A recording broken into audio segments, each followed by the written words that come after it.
Welcome to the Deep Dive. We're here to cut through the noise and give you the insights you need fast. Today we're heading deep into Telangana's coal country, specifically Bellampalli. That's right, known as the heart of Telangana's coal belt. And for this deep dive, we've looked at quite a range of sources, haven't we? We have general info, the coal mining background, historical context, trying to get a well-rounded picture. So the mission, as always, is to pull out the really key stuff, the interesting bits about Bellampalli and why it matters. Exactly. Go beyond just the surface facts. Okay, let's jump in. Location first? Sure. It's in the Mancherial district. That's in Telangana state, India. Right. And coordinates, if you're into that, are roughly 19.806 north, 79.49 east. It's a municipality, too, which is, well, an important status. It is. And population-wise, the last census, 2011, put it around 80,000 people. And that number's been going up, I understand. It seems like it, yeah. Steady growth. Geography-wise, anything else stand out? I saw something about the Godavari River. It's not right on the bank, but fairly close, maybe 20 kilometers away. Which probably mattered historically, right? For settlement. You'd think so, yeah. Water access is always key. And linguistically, it's interesting, too. Telugu is official, naturally. But you also hear a lot of Urdu, Hindi, and English spoken there, too. It's quite diverse. Okay. But let's be honest. When you say Bellampalli, you think coal. You absolutely do. That's its defining feature, really. And it's not new. This goes back to the British colonial times, early 20th century. Wow, okay. So it's got deep roots in mining. Very deep. But it really became a major player after the Singareni Collieries Company Limited, SCCL, everyone calls it, was set up in 1920. SCCL, right. Heard that name a lot researching this. And here's a really key historical point. Bellampalli was actually the very first underground coal mine site that SCCL developed in that whole Godavari Valley area. The first one. Serious? The very first. Think about that.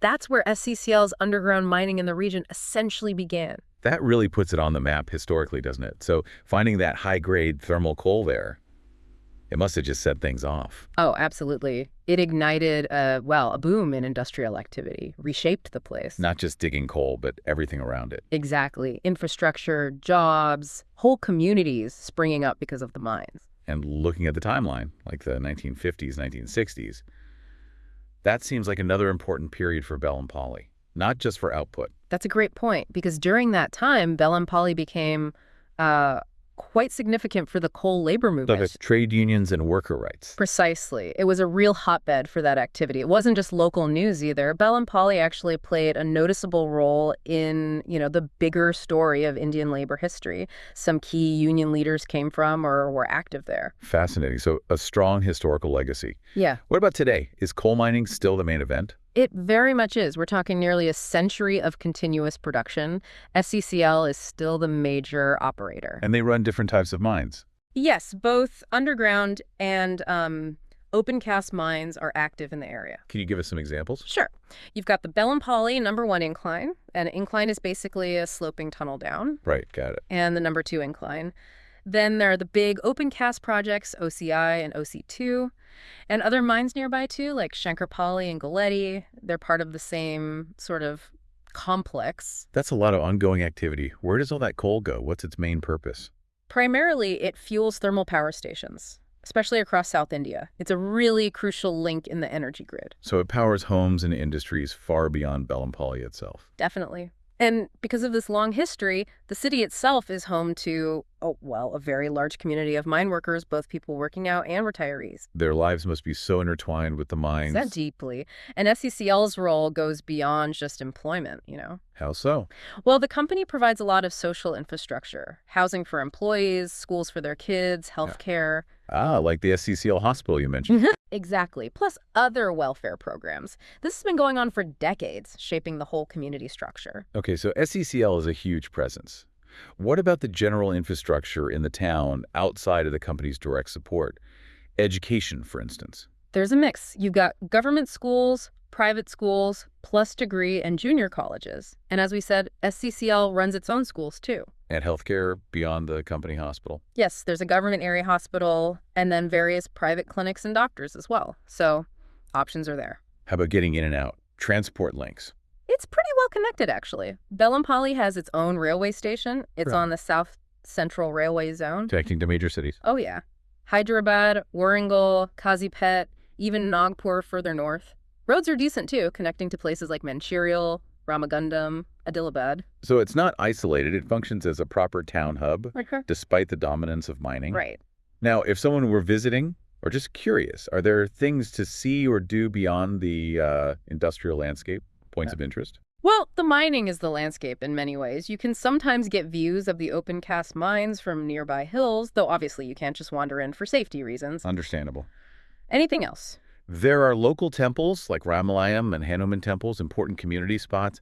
And the Godavari River isn't too far, maybe a short drive for a change of scenery. And I saw a mention of a wildlife sanctuary nearby. Yeah, Kawal Wildlife Sanctuary. It's about 60 kilometers away, roughly. Yep. So that's an option for nature lovers, a potential D trip. Okay. So, some other dimensions to the place, but let's circle back to the mining. Such large-scale operations must have environmental impacts. What are the challenges? That's definitely a critical aspect. Open cast mining in particular brings challenges like, well, deforestation initially, and then air quality issues from dust. Right, dust and emission. Exactly. And concerns about groundwater levels, land degradation. These are real issues they have to manage. Is anything being done about it? Sustainability efforts. Yes, SCCL does have programs in place. They run quite large afforestation projects, trying to replant trees.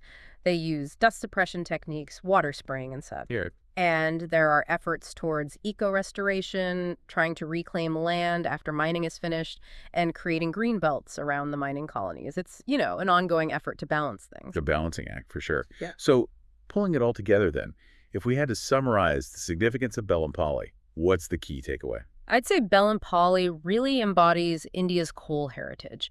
It's got this deep history, a very strong identity built around the miners and the work, and it still plays a vital role in supplying energy. So history, community, energy, those are the pillars. Pretty much. And it highlights that complex relationship between, industrial development, the people involved, and the environment, especially now as India's energy needs continue, but the conversation around sources evolves. This is a story of adaptation too, perhaps.